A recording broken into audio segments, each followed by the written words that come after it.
Here we are again.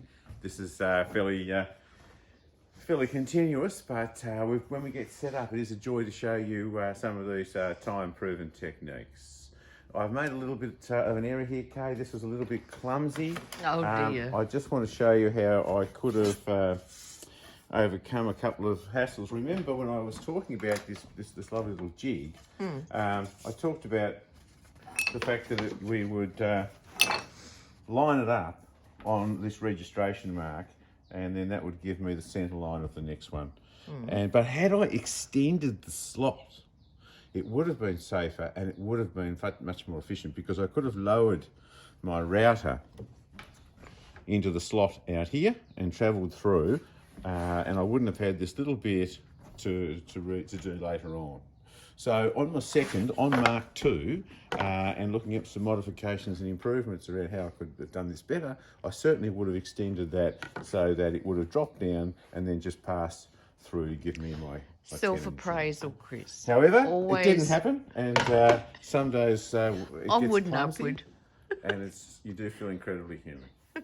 So back over to here. So how do we retrieve this now? Well, sight No helps. earthly Nothing idea. like a bit of sight.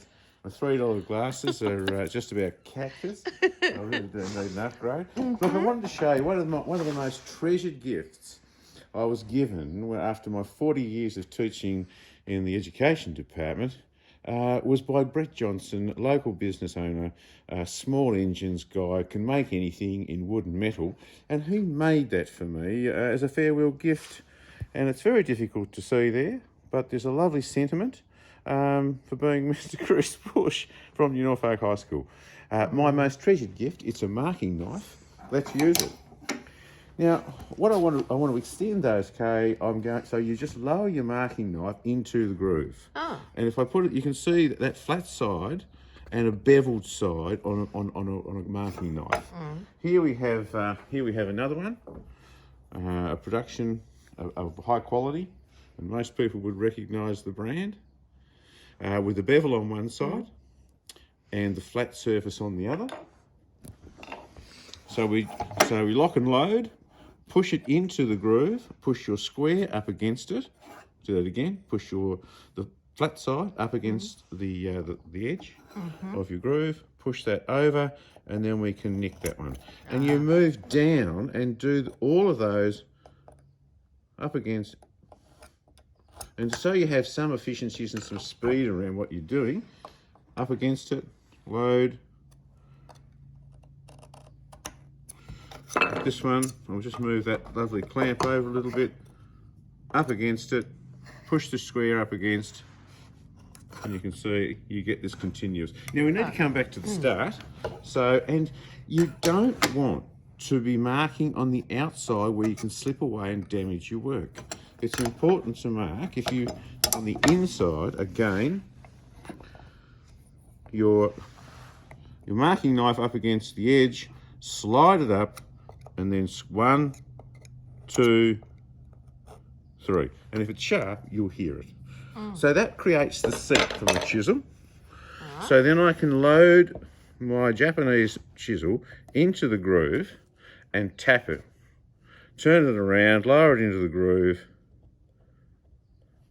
and tap it. In this instance, I'm going to reach for a little bit of technology. And I'm using a... So those very expensive Japanese chisels I bought you, this is a... I've used for naught. Okay, this is a need, not a want. This is absolutely essential.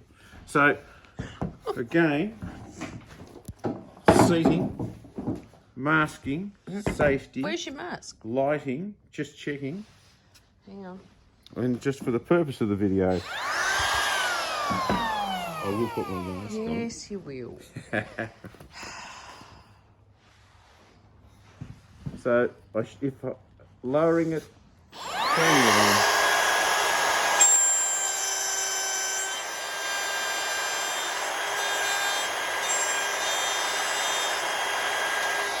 on. Off. Reach for your chisel and your mallet.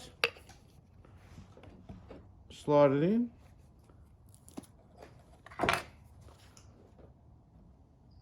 And do you know, I can't see a thing.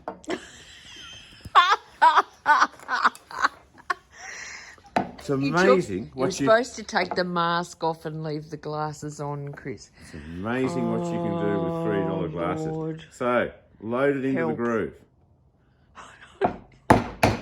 Tap on the other side. We're being very gentle into the score mark. Here we have a 6mm chisel, an 8mm chisel, and then we can just finish off by running this through here. Happy days. Thank you very much.